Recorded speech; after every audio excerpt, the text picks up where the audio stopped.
بسم اللہ الرحمن الرحیم۔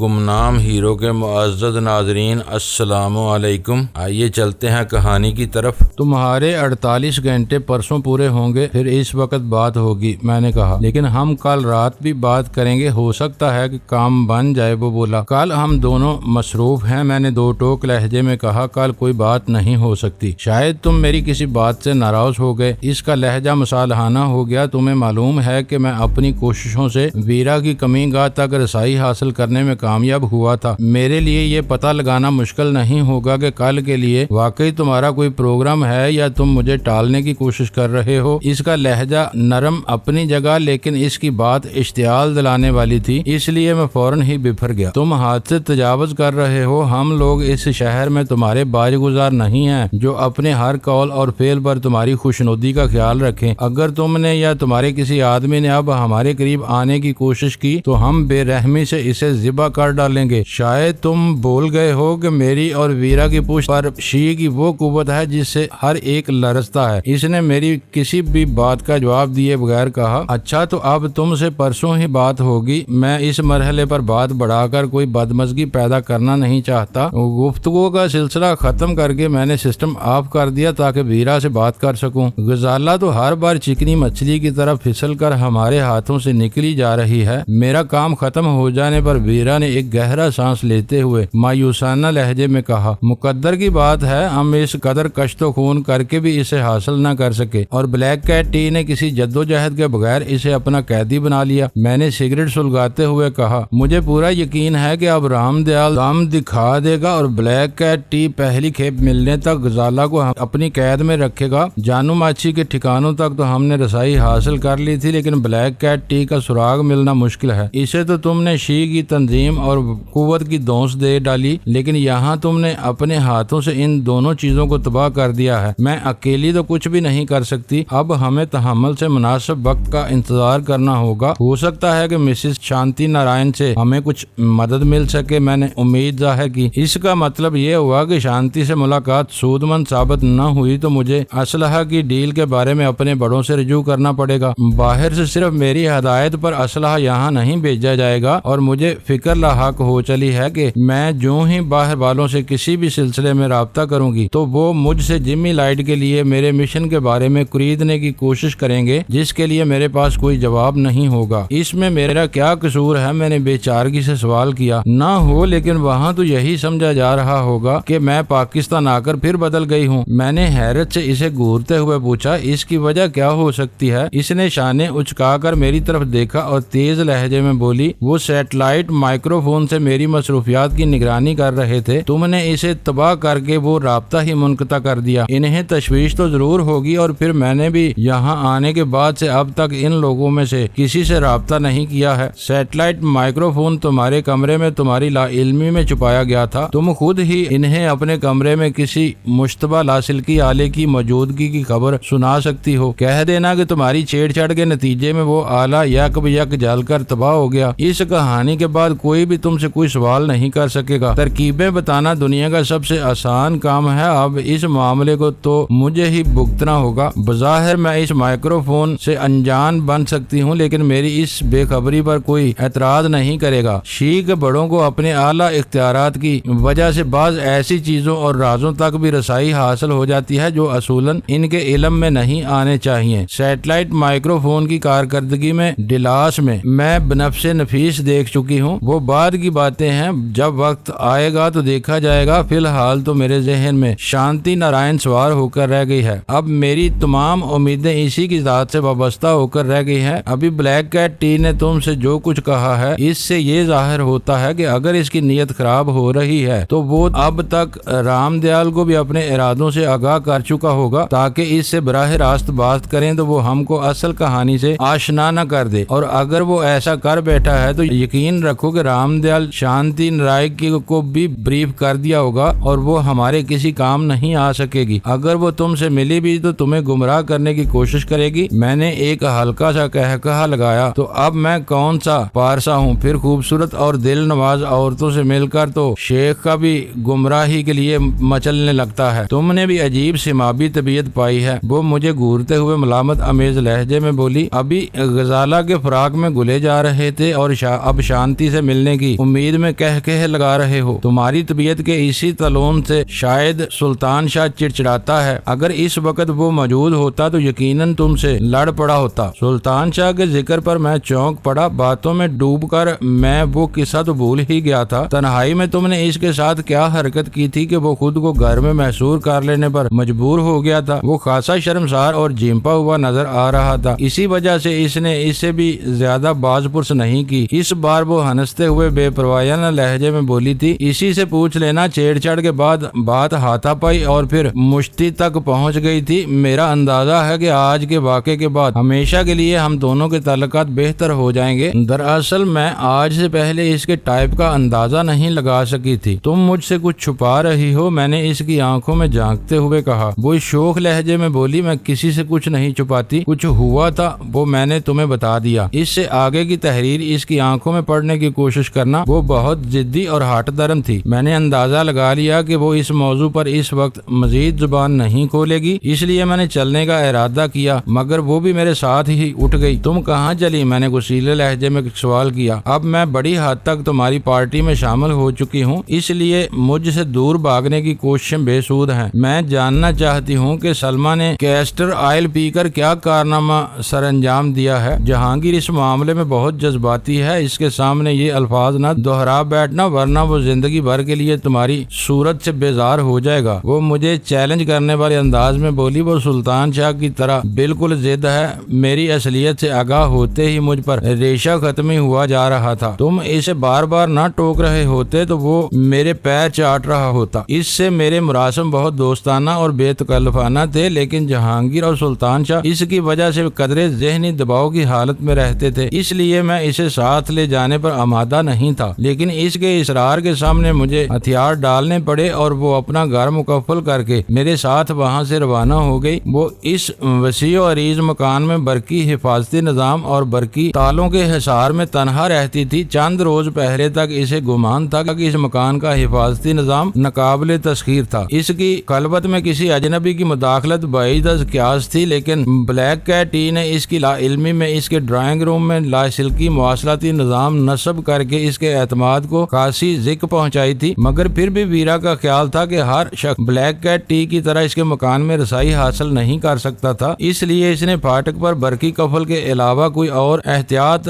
روا نہیں سمجھی تھی۔ اس وقت ہم دونوں ایک ہی کار میں سفر کر رہے تھے۔ میں خود ڈرائیو کر رہا تھا، ویرا خوشگوار باتیں کر رہی تھی اور بظاہر ہمیں کوئی خطرہ لاحق نہیں تھا، لیکن بلیک کیٹ ٹی سے ہونے والی تازہ ترین گفتگو کی وجہ سے میں لاشعوری طور پر بہت زیادہ چوکنا تھا، اس لیے میں نے ابتدا ہی سے اس کار کو بانپ لیا جو ایک گلی سے نکل کر ہمارے پیچھے روانہ ہوئی تھی۔ ہیڈ لیمپس کی تیز روشنی کے پیچھے رات کے اندھیرے میں چھپی ہوئی کسی کار کا رنگ اور ماڈل وغیرہ دیکھنا ناممکنات میں سے تھا، اس لیے میں نے ابتدا ہی سے عقب نما آئینے میں مسلسل ان دونوں چمکتے ہوئے ہیڈ لیمپس پر اپنی نگاہ رکھی تاکہ تعاقب کے بارے میں میرے شبے کی حتمی تصدیق یا تردید ہو سکے۔ چند بے مقصد موڑ گھومنے اور گلیوں کی سڑکیں ناپنے کے بعد جب میں نے دوبارہ اپنی کار مین روڈ پر نکالی تو پیچھے آنے والی کار بدستور ہمارے پیچھے آ رہی تھی۔ میری ڈرائیونگ سے شاید وہ بھی اندازہ لگا چکا تھا کہ میں اپنے تعاقب سے باخبر ہو چکا ہوں، لیکن اس نے بھی ڈٹائی اختیار کر لی اور ہم سے اپنا فاصلہ بڑھانے یا ہیڈ لیمپس گل کرنے کی بجائے مسلسل اسی فاصلے سے ہمارے پیچھے آتا رہا جو اس نے ابتدا ہی سے قائم رکھا ہوا تھا۔ کافی دیر بعد ویرا کو میری حرکات کا اندازہ ہو سکا تھا اور اس نے چونک کر مجھ سے پوچھا تھا، یہ تم کیا ہو گیا ہے؟ سیدھے راستوں کے بجائے گلیوں میں کیوں بھٹک رہے ہو؟ تم اپنی کھال میں مست اور بے خبر ہو جبکہ ایک کار ہمارا پیچھا کر رہی ہے۔ میرے انکشاف پر اس نے چونک کر اپنی گردن پیچھے گھمائی تھی اور تعاقب میں آنے والی کار کا جائزہ لیتے ہوئے پرتشویش لہجے میں بڑبڑائی تھی تو بلیک کیٹ ٹی نے اپنی دھمکی پر عمل کرنا شروع کر دیا ہے۔ میرے لیے یہ تعاقب بہت زیادہ خیال انگیز ثابت ہو رہا ہے، میں نے کہا۔ میرے لیے میں نے اسے مزید چونکا دیا۔ کیوں؟ کیا اس تعاقب میں کوئی خاص بات نظر آ رہی ہے؟ خاص ہی نہیں، خاص الخاص کہو، میں نے کہا۔ میں ٹائمنگ پر غور کر رہا ہوں۔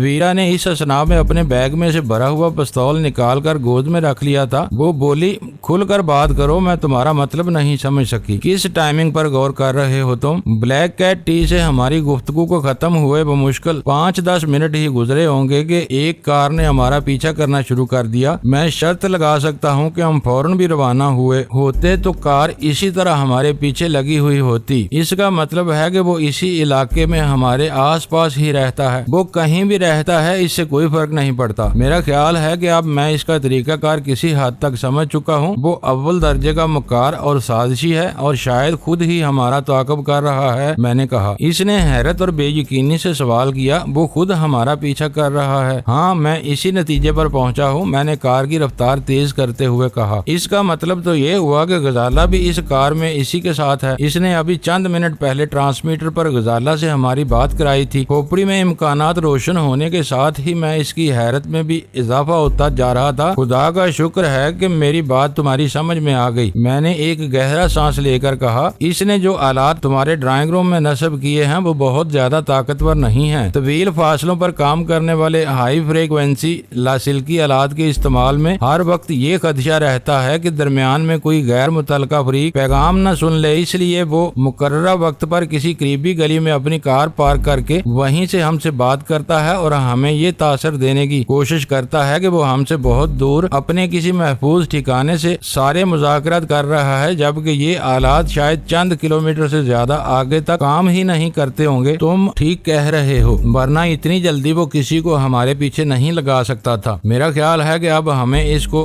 گھیرنے کی کوشش کرنا چاہیے، ہو سکتا ہے کہ یہ قصہ ابھی ختم ہو جائے۔ اتنی پر امید نہ بنو، میں نے ذہن میں ایک خاکہ بناتے ہوئے کہا۔ میں شہر کے پر ہجوم راستوں کی طرف نکل رہا ہوں، جہاں بھی میں کہوں پلک جھپکتے میں نیچے اتر کر دروازہ بند کر دینا۔ تم ٹیکسی پکڑ کر اس کے پیچھے لگ سکتی ہو، مگر شرط یہی ہے کہ وہ تم کو اس کار سے اترتا ہوا نہ دیکھے۔ خطرہ بھانپتے ہی وہ فرار کی راہ اختیار کرنے میں ذرا بھی تکلف نہیں کرے گا اور ہم شہر کی سڑکوں پر جھوک مارتے رہ جائیں گے۔ لیکن اس مصالحانہ فضا میں اسے ہمارا تعاقب کرنے کی کیا ضرورت پیش آ گئی؟ غزالہ کے ہاتھ لگ جانے کے بعد وہ خود کو بالادست سمجھ رہا ہے اور ہمارے اوپر اپنا دباؤ بڑھانا چاہتا ہے۔ تم سن چکی ہو کہ ہتھیار اور سرمایہ کے ساتھ ہی اسے افرادی قوت بھی ضرورت ہے، وہ تمہیں بھی پیشکش کر چکا ہے۔ وہ لین دین میں تو گڑبڑ نہیں کرے گا، لیکن آخر کار ہمیں وسیع تر پیمانے پر اپنا ساتھ دینے پر رضامندی پر مجبور کرے گا۔ کافی لمبا چکر کاٹ کر ہم صدر کے بارہونے کے علاقے میں داخل ہوئے تو پورا علاقہ روشن اشتہارات سے دمک رہا تھا۔ دکانیں بند ہو چکی تھی اور فٹ پاتھوں پر غیر ملکی سیاہ مقامی لوگ نظر آ رہے تھے، لیکن سڑکوں پر رش نہ ہونے کے باوجود خاصا ٹریفک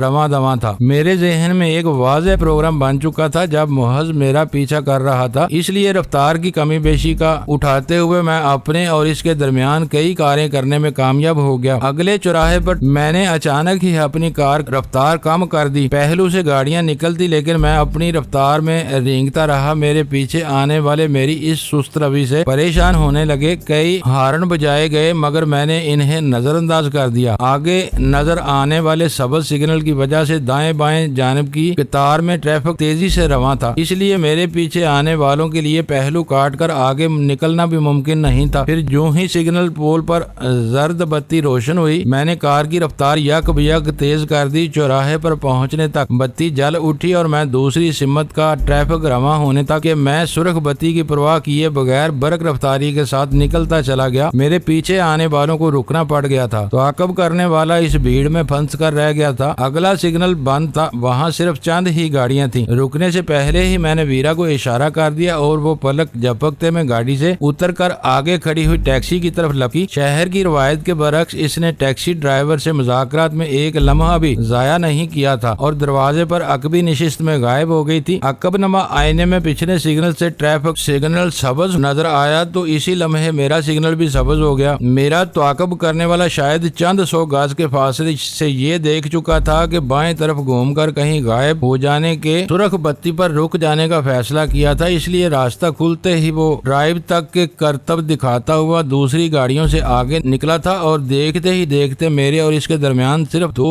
گاڑیاں رہ گئی تھیں۔ ویرا نے ڈرائیور کو شاید اپنی خوش اخلاقی سے زیر کر لیا تھا کیونکہ اس کی ٹیکسی اپنی قطار سے داہنی طرف نکل کر رینگ رہی تھی اور واضح طور پر مجھ سے پیچھے بلکہ تعاقب کرنے والے کے پیچھے آنا چاہ رہی تھی۔ محمد علی جناح روڈ پر آنے تک تینوں گاڑیوں کی فارمیشن میرے پروگرام کے مطابق ہو چکی تھی۔ صدر کے جگمگاتے ہوئے علاقے میں موڑ گھومتے ہوئے میں نے یہ دیکھ لیا تھا کہ میرا تعاقب کرنے والی گاڑی گہری سبز نسان کار تھی جس پر کراچی ہی کی نمبر پلیٹ لگی ہوئی تھی۔ میں اپنی پوری کوشش کے باوجود اس کا نمبر نہ پڑھ سکا لیکن مجھے امید تھی کہ وہ پہلو ویرا نے نگاہ میں ضرور رکھا ہوگا۔ اس تعاقب سے کچھ اور نتیجہ نکلتا یا نہ نکلتا، کم از کم کار کے نمبروں کے سہارے ہم کسی سمت میں کوئی کاروائی ضرور کر سکتے تھے اور اس طرح ہمیں بلیک کیٹ ٹی کا کوئی نہ کوئی سراغ مل سکتا تھا۔ نمائش کا چوراہا گھوم کر میں قائد اعظم کے مزار کے سامنے سے گزرتا چلا گیا۔ پچھلی گاڑی کو روکنے کے لیے میرے ذہن میں قائد اعظم کے مزار سے آگے داہنی طرف مڑنے والی سڑک سے بہتر کوئی مقام نہیں تھا، کیونکہ وہاں داہنی طرف مزار قائد کے احاطے کی دیوار اور آہنی جنگلہ دور تک چلا گیا تھا، اور بائیں طرف بلند و بالا درختوں میں گرے ہوئے تاریک اور وسیع احاطوں میں ایسے مکانات واقع تھے جو باہر سے بالکل ویران اور سنسان نظر آتے تھے۔ اس سڑک پر گھومتے ہوئے سبز نسان میری کار کے بالکل پیچھے تھی۔ میں نے موڑ کاٹتے ہوئے کار کو سڑک کی داہنی جانب رکھا، پھر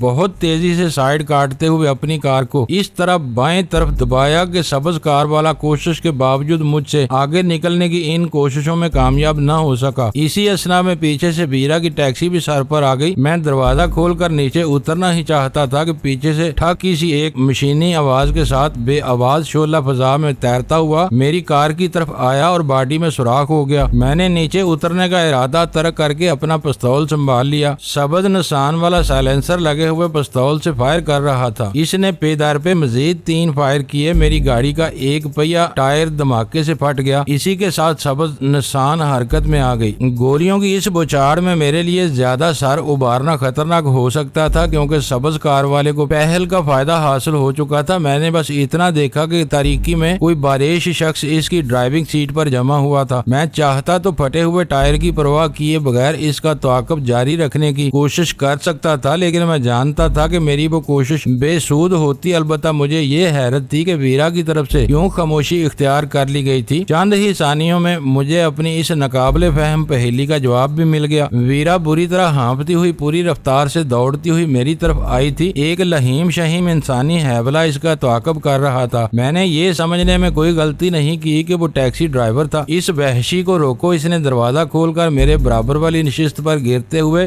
بڑی خوفزدہ آواز میں کہا۔ اندھیرے میں ٹیکسی روکتے ہی اس نے میرے ساتھ دست درازی کی کوشش شروع کر دی تھی۔ لمحہ بھر میں پوری طرح صورتحال میری سمجھ میں آ گئی۔ ویرا کے دل پھینک رویے نے ڈرائیور کو اس کے کردار کے بارے میں کسی سنگین غلط فہمی میں مبتلا کر دیا تھا۔ سبز کار کے پیچھے اندھیرے میں ٹیکسی روکتے ہوئے اسے گمان گزرا ہوگا کہ اس کے ہاتھ آیا ہوا پنچھی اب اس کی ٹیکسی سے نکل کر سبز کار والے خریدار کے ساتھ چلا جائے گا۔ اس لیے اس نے کرائے سے پہلے ہی ویرا سے اپنی خدمات کا خراج وصول کرنے کی بے باکانہ کوششیں شروع کر دی، جس کی وجہ سے ویرا سبز کار والے کو گھیرنے کے سلسلے میں اپنا رول ادا نہیں کر سکی۔ اس کے لیے یہی کافی تھا کہ وہ ٹیکسی سے نکل بھاگی تھی۔ ہم دونوں میں سے کسی کو اپنے دھماکہ خیز پستولوں سے فائر کرنے کا موقع نہیں ملا تھا۔ سبز کار والے نے جو متعدد فائر کیے وہ بے آواز تھے اور محض کھٹکے کی آوازیں سن کر کوئی عام آدمی فائرنگ کا اندازہ نہیں لگا سکتا تھا۔ اس لیے ڈرائیور کو وہاں رونما ہونے والی سنگین صورتحال کا سرے سے ادراک ہی نہیں ہو سکا تھا، اس لیے وہ اپنی خرمستی میں مبتلا رہا۔ میں پستول تان کر اپنی سیٹ سے نکلا تو ڈرائیور آستین سے اپنا منہ پوچھتا ہوا ویرا والے دروازے پر تباہ آزمائی کی تیاری کر رہا تھا۔ اس کا چہرہ تمتما رہا تھا اور اس کے وجود میں ہونے والی حیوانی پیکار نے اس کا چہرہ مسخ کر کے رکھ دیا تھا، جیسے وہ آدمی نہیں اپنے شکار کا پیچھا کرتا ہوا کوئی درندہ ہو۔ میرے ہاتھ میں پستول دیکھ کر اسے پہلا جھٹکا لگا، یہ ہماری عورت ہے، اسے باہر نکالو۔ اس نے پستول پر سے نظریں ہٹائے بغیر کمزور آواز میں اپنی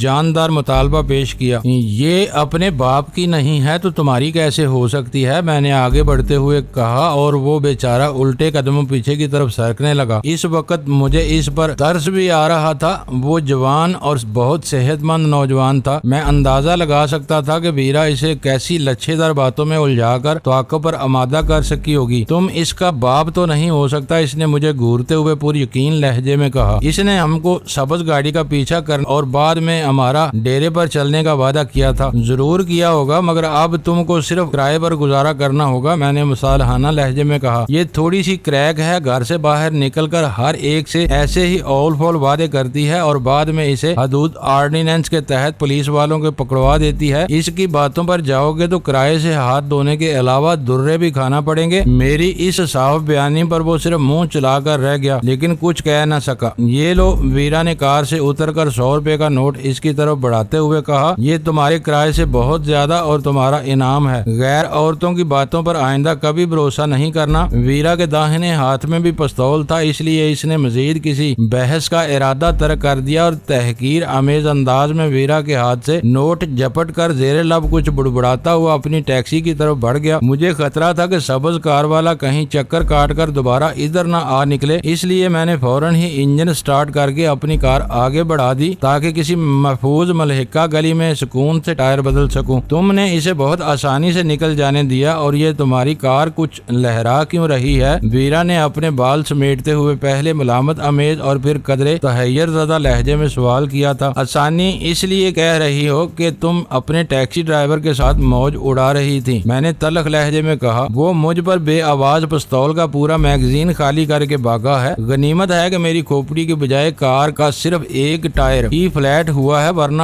آج تمہیں اس ڈرائیور سے بچانے والا کوئی نہ ہوتا۔ او خدا! وہ ان لمحوں کو یاد کرتی ہوئی ایک گہرا سانس لے کر بولی۔ یوں محسوس ہو رہا تھا جیسے اس نے مجھے خرید لیا ہو۔ میں تو اسے سلطان شاہ کی طرح بے ضرر انسان سمجھ کر اس سے بے تکلفانہ گفتگو کرتی چلی آئی تھی۔ میں نے غصیلے لہجے میں اس کی بات کاٹ دی۔ پانچوں انگلیاں یکساں نہیں ہوتی۔ سلطان شاہ کے قبیلے میں تمہیں ایسے نوجوان بھی ملیں گے جو خوبصورت عورتوں کو تال کر کھانے کے شوقین ہوتے ہیں۔ وہ بے اختیار ہنس پڑی اور اسی ترنم ریز ہنسی کے دوران میں تم مبالغہ کرنے پر آؤ تو زمین اور آسمان کے کلابے ملا کر رکھ دیتے ہو۔ جس عورت نے ان علاقوں میں اپنا وقت گزارا ہو وہ تو آنکھیں بند کر کے تمہاری باتوں پر ایمان لے آئے گی۔ سالم عورتوں کو تل کر کھانے کا تصور تو اب آدم زاد قبیلوں میں بھی نہیں رہا ہوگا۔ اس کی گاڑی کا نمبر کیا تھا؟ میں نے ایک ملحقہ گلی میں کار گھماتے ہوئے سوال کیا اور ویرا نے میری توقع کے عین مطابق فوراً ہی سبز کار کا نمبر دہرا دیا جو کراچی ہی کا تھا۔ مجھے یقین نہیں آیا کہ اس میں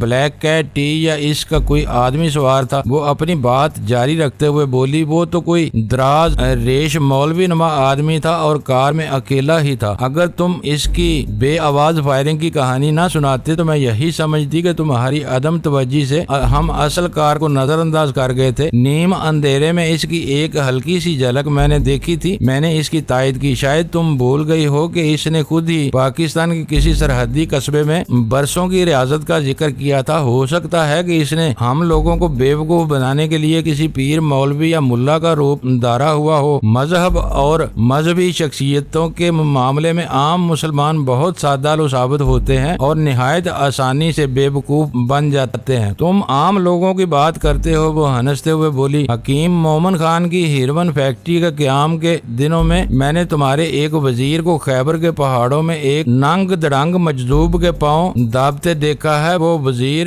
گڑگڑا کر اس مجذوب سے بس ایک ہی سوال پوچھ رہا تھا کہ آنے والے بحران میں اس کی وزارت باقی رہتی تھی یا نہیں۔ اگر بلیک کیٹ ٹی تمہارا مقامی پوپ بنا بیٹھا ہے تو پھر اس کام بہت آسان ہوگا۔ بہتیر بارسوخ مگر ضعیف الاعتقاد مقامی لوگ اس کے گرویدہ ہوں گے اور اسے گھر بیٹھے اہم ترین خبریں پہنچاتے ہوں گے۔ میں نے کچھ سوچتے ہوئے اپنی کار فٹ پاتھ کے کنارے لگا دی اور کار جیک پر چڑھا کر پھٹا ہوا ٹائر بدلنے میں مصروف ہو گیا جو گولی لگنے سے اس بری طرح پھٹا تھا کہ مرمت سے بے نیاز ہو گیا تھا۔ بلیک کیٹ ٹی کی اس وقت کی چھیڑ چھاڑ میرے لیے ناقابل فہم تھی۔ ویرا نے میری مدد کرتے ہوئے تشویش آمیز لہجے میں کہا، اس کے تیور کچھ بگڑے ہوئے سے نظر آتے ہیں یا پھر اس کی نیت خراب ہو گئی ہے۔ میرا بھی یہی اندازہ ہے، میں نے نکارا ٹائر اتار کر فاضل ٹائر چڑھاتے ہوئے جواب دیا۔ تم اخبارات پڑھنے کی عادی نہیں ہو لیکن یہ شوق میری ہمیشہ کی کمزوری ہے۔ ہو سکتا ہے کہ بلیک کیٹ ٹی نے متوقع سیاسی تبدیلیوں کی وجہ سے اپنا پلان کچھ بدل دیا ہو۔ چور ڈاکو عام شہریوں کو ہراساں کر کے پولیس وغیرہ سے تو لڑ سکتے ہیں لیکن منظم اور پیشہ ور فوجیوں کے سامنے زیادہ دیر تک نہیں ٹھہر سکتے۔ تو کیا ڈاکوؤں وغیرہ کے خلاف کسی فوجی ایکشن کا پلان بن رہا ہے؟ اس نے میری بات کاٹ کر متجسس لہجے میں سوال کیا۔ وہ اپنے آدمیوں کو ایسی ہی کسی صورتحال کے خلاف مسلح کرنا چاہ رہا تھا۔ ابھی صرف اخباری افواہیں ہیں، یقین کے ساتھ کچھ نہیں کہا جا سکتا۔ ایسا معلوم ہوتا ہے جیسے مقامی حکام نے بلیک کیٹ ٹی کی سازش کا سراغ لگا لیا ہے اور اس کی تیاری سے پہلے ہی اس کے حواریوں کو تہس نہس کرنے کا فیصلہ کر لیا ہے۔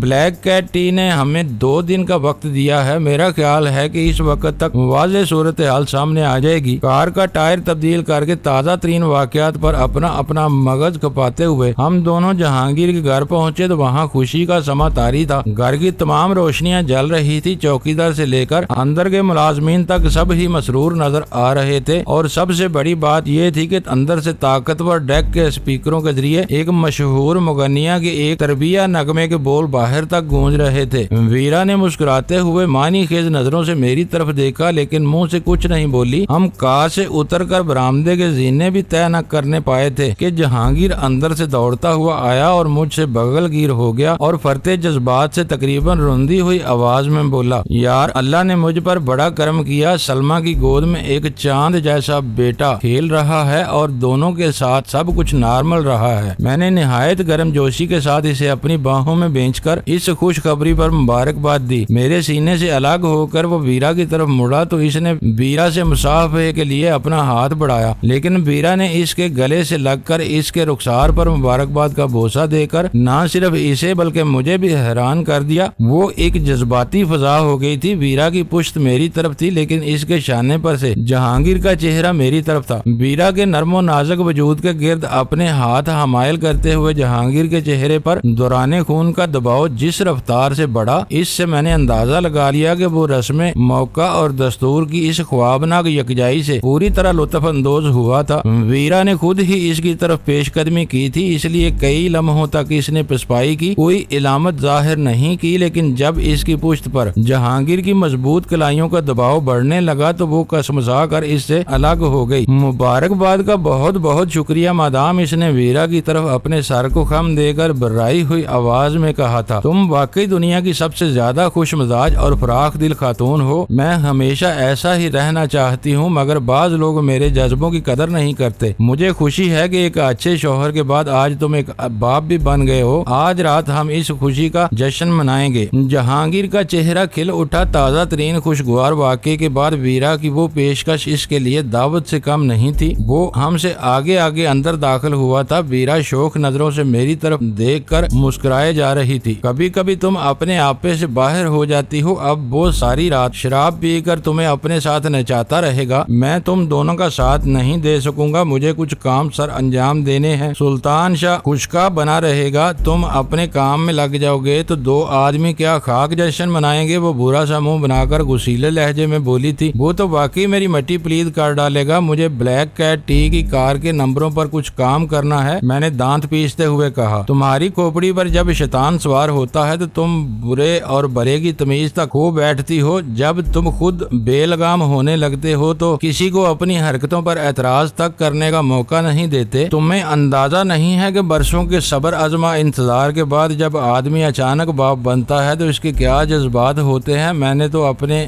جانب سے جہانگیر کی اس خوشی میں اپنی شرکت کا اظہار کرنا چاہا تھا۔ تم اسے جو چاہو سمجھ لو۔ مجھے اس کی دلیل پر غصہ آ گیا اور میں نے ترش لہجے میں کہا، تم تو اس طرح جہانگیر کی وکالت کر رہی ہو جیسے تم دسیوں مرتبہ ایسے تجربات سے گزر چکی ہو۔ کتنے بچے ہیں تمہارے؟ نوزائید سے کبھی پالا نہیں پڑا، نازائید کی تعداد یاد نہیں۔ وہ بے حیائی سے ہنسنے لگی۔ معزز ناظرین، لائک کریں، شیئر کریں اور کمنٹس باکس میں پاک آرمی زندہ باد، پاکستان پائندہ باد کا نعرہ ضرور درج کر کے اپنے ملک پر فخر کریں اور پاکستان کی بنیادیں مضبوط کرنے میں اپنا کردار ادا کریں۔ ویڈیو دیکھنے کا شکریہ۔ معزز ناظرین، اپنا خیال رکھیے گا اور ہمارے چینل کا بھی۔ ISI پاک آرمی زندہ باد، پاکستان پائندہ باد۔